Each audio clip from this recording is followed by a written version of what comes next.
Hello, everyone. This is John Turner-McClelland with Cooper Mac Realty Group. We are here today with Donna Hubert, the president of the Gay and Lesbian Alliance of North Texas, GALA. How are you doing, Donna? I'm doing great. How are you, John? Great. Want to talk to you today about your organization that you are leader of right now that covers North Texas area, generally Collin and Denton counties, north of Dallas, for those Correct. familiar with the area. We like to say outside the loop. Outside the box. This is where it should be. So I wanted to talk to you about the organization, how it's going, how COVID's affecting stuff, and all the fun things. So tell me how long Gala has been around. GALA actually was founded in 2003, and it was founded as CCGLA, which was Collin County Gay and Lesbian Alliance. And I'm going to say 8 or 10 years ago, the name was changed to GALA North Texas, which is a little more expansive and doesn't quite limit it to Collin County, because we do pick up people who follow us from all over the Metroplex and beyond, quite honestly. So we expanded the name a little. So it's been in existence for just under 20 years. Great. And how long have you been with the organization or volunteered?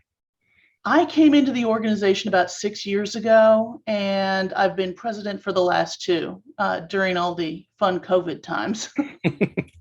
Was that by choice or you were thrown the job right when the pandemic I'll started? tell you, the fact that it's during COVID was certainly not by choice, because it has definitely made things a lot more difficult. But we're trudging through, and while we might not be out in public as much, we're still doing the work behind the scenes that we need to do Right. to fulfill our primary mission, which is working towards equality and diversity for our North Texas LGBTQ individuals. Right. What type of programs do you have that are currently running or might not be running just because of COVID? Some are more effective than others during Yeah. COVID. The primary arm that's been able to maintain its activities during COVID is our advocacy arm. And we try and maintain relationships with area police departments, city council, school boards, and groups like that, as well as broader groups like chambers of commerce, to try and provide some presence in the community and serve as an organization they can come to when they have questions. When you're an LGBTQ organization in a conservative area, it's all about building partnerships and alliances and working with people so they can get to know you and trust you as a person. And those relationships have served us very well over the last 20 years, and we continue to grow those relationships to various districts and cities across North Texas. Right. And I guess we should also point out to viewers, this is not a partisan organization. That is absolutely correct. So, We are nonpartisan. Part of our advocacy work includes a voter guide, which is completely nonpartisan. What separates us from other voter guides is that while we provide a general overview of a candidate based upon information that they provide, whether it's on their website or Facebook page or through various other interviews, while we provide that background information, we also send out a candidate questionnaire, which specifically asks questions that are of importance to the LGBT community that are not typically included in other organizations' questions.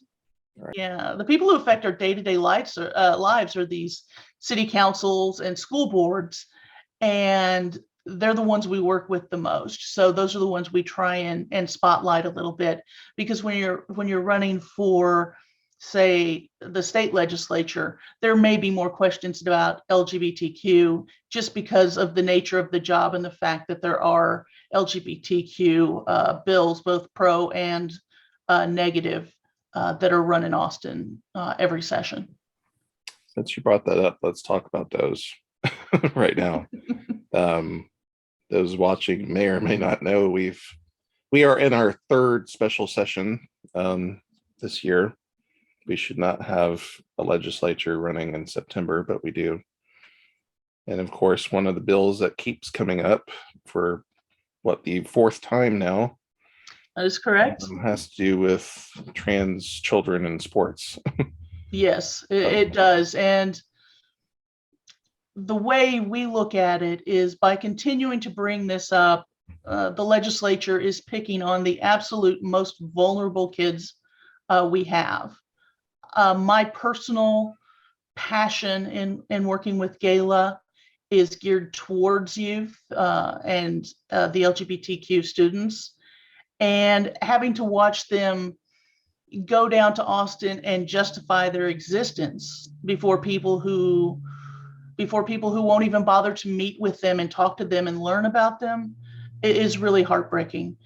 And when you consider the fact that this is an issue that is so minuscule in terms of occasions that it's come up with, I can actually only be in the community remember 2 instances that this situation has been brought up, and they were both in Connecticut.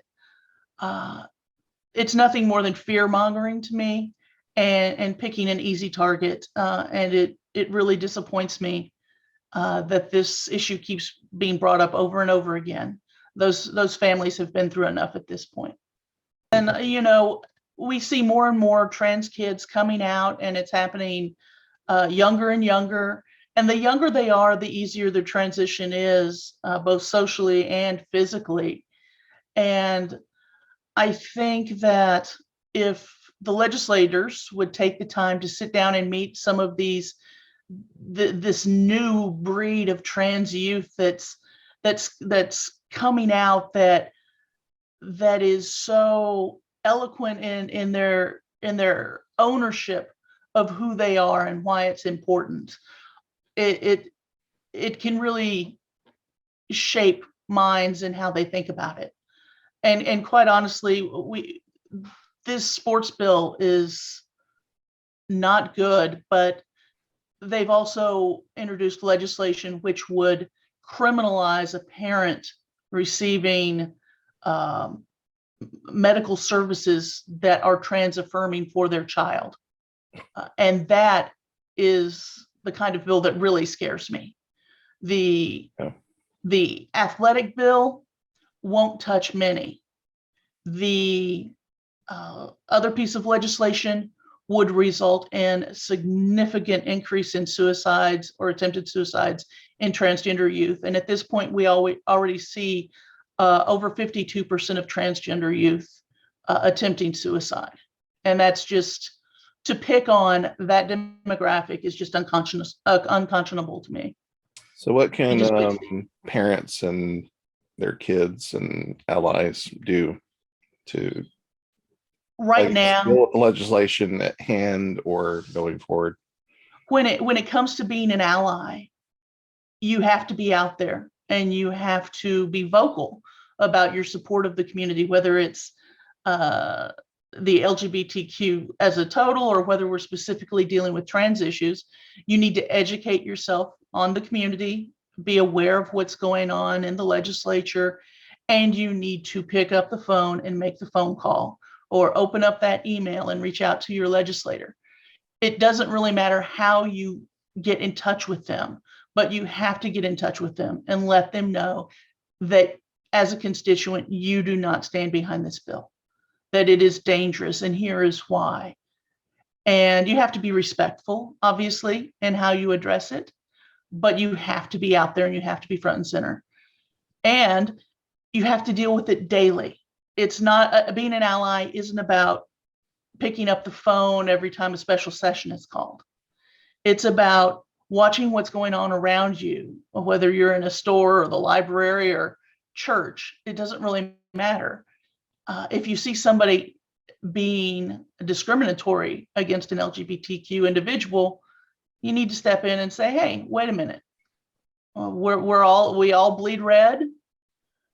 We need to respect each other and our choices. It doesn't affect you one way, whether somebody's transgender or gay or anything else.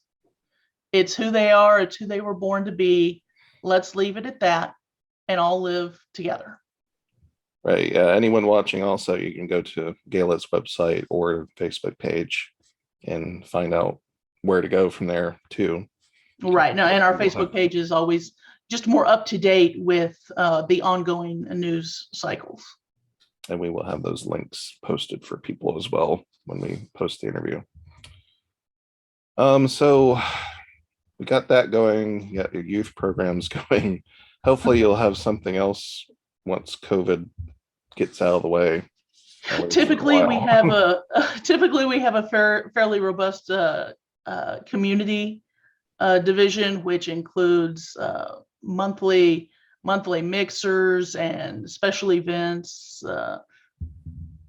party boats, Christmas parties, things like that. But obviously, we've tried to be very careful to keep our community safe during COVID. We've tried some virtual things, but honestly, I think so many people spend all day on Zoom. The last thing they want to do is try and socially interact on Zoom, and we all know how awkward that is anyway, with one person talking at a time. So it hasn't had the Zoom same is better on a one-on-one interaction for sure.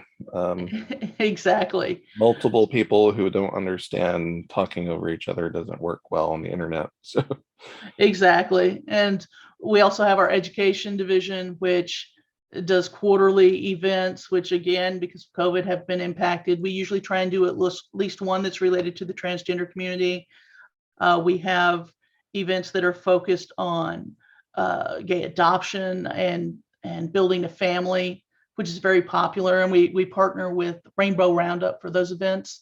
Rainbow Roundup is an LGBTQ organization specifically for gay parents. And I can only tell you how important that is, because having an 8-year-old son with my wife, him being able to be around other families that look like his is very, very important. So Rainbow Roundup is an outstanding group, and we partner with them often on our educational events. Then we also have our Ally Committee, which does ally trainings for corporations, for school districts, for churches, anybody who reaches out to us that would like to have an ally training. We've had a great deal of success with our ally training, and it takes between an hour and 2 hours, depending upon what a group wants. But a lot of times it also includes a Q&A, and we have our board members who join us at these events and just dialogue with the group and answer the questions they maybe don't feel comfortable asking in general, but we provide a very safe space where they can feel free to ask those questions that they've always had, and we go from there. So we do a lot with the community, but so much has been limited by COVID that right now our main goal is to just try and keep our relationships intact, be that voice for them when we have an issue come up in the community, and just advocate for our adults and our youth through the various school district, ISDs, and police departments and city councils. right.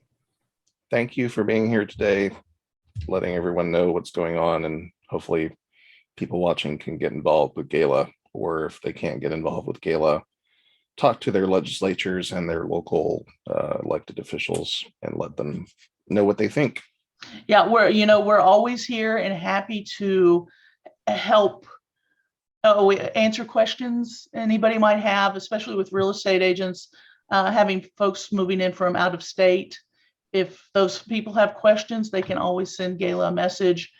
We try and get back to everybody fairly quickly to answer any questions they might have about school districts, about cities and laws and things of that nature. So we do our best, and that's where I can see us being a useful tool for the real estate community. Well, great.